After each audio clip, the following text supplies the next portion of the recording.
Venus Calyx. Yak!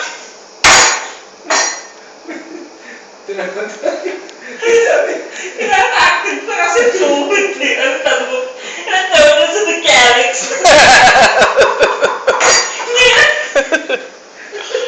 Nakakawag yan! Kailangan mo British yan. Ano sa mechanics? Pagpapatay ko ang asawa ko ng papel eh, kasi kailangan nila ng personal assistant. Tinanong ko eh. Hiring po ba kayo sir? Nandun mga office staff, mga babae. Yung mga magaganda nasa harapan, reception nyo sila. Yeah, dalawang maganda. Sa maliit, sa matangkad.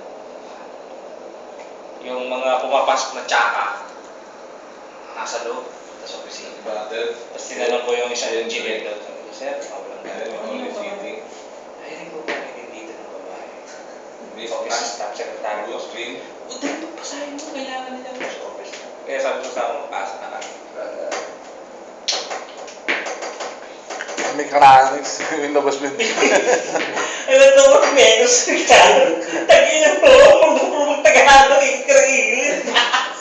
Okay lang kung gano'n mag-Tagalog. Gusto mo ko ay.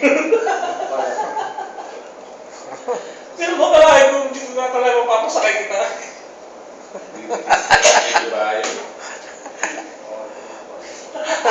Kasi tulay na. Pwede yun doon, sa emoji. Pwede yun, no? Hindi ka alam sa emoji. Sa school.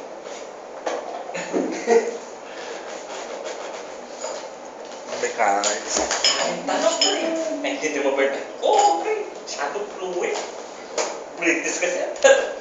Nagpa pala sa Venus Calyx. Tagalog pala mo. Pero ang babae, tapos sex. Mali.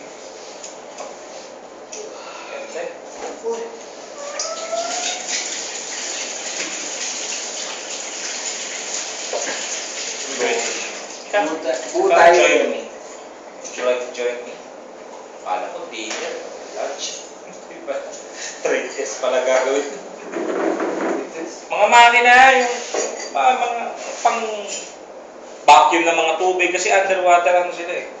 Specialist eh, sa mga oil and gas. Tapos may mga traktora din sila, malalaki. May forklift sila. Malalaki ng forklift nila. Tintintahan na yan tayo. Si Andrew, bagay mo. Malalaki ng traktora. Meron sila, hindi kompleto sila sa atin, supplies, pero silang mga truck, malalaki truck, mga bulldozer. Bagay si Andrew doon. Sa project nila sa Jumeirah, nag-project sila sa Jumeirah, sila may hawak. Basta underwater specialist sila, hindi sila oil and gas mismo, nagko-contract sila sa oil and gas. Tapos yung mga Pinoy, sila hindi naman pala sa Qatar talaga, pinadadala sa Qatar. Pinadadala sa Saudi, sa Oman, Pinoy ang pinadadala. Yung mga ibang lahi, remain lang yan. Sa amin nila mga heavy crew.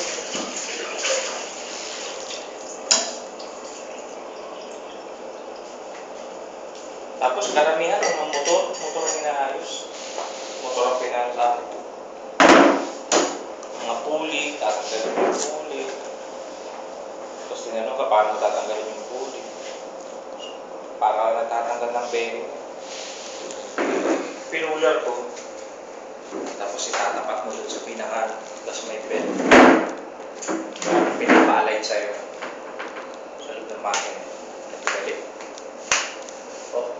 Tulog na. Hindi pa. Peng, kitim na tayo.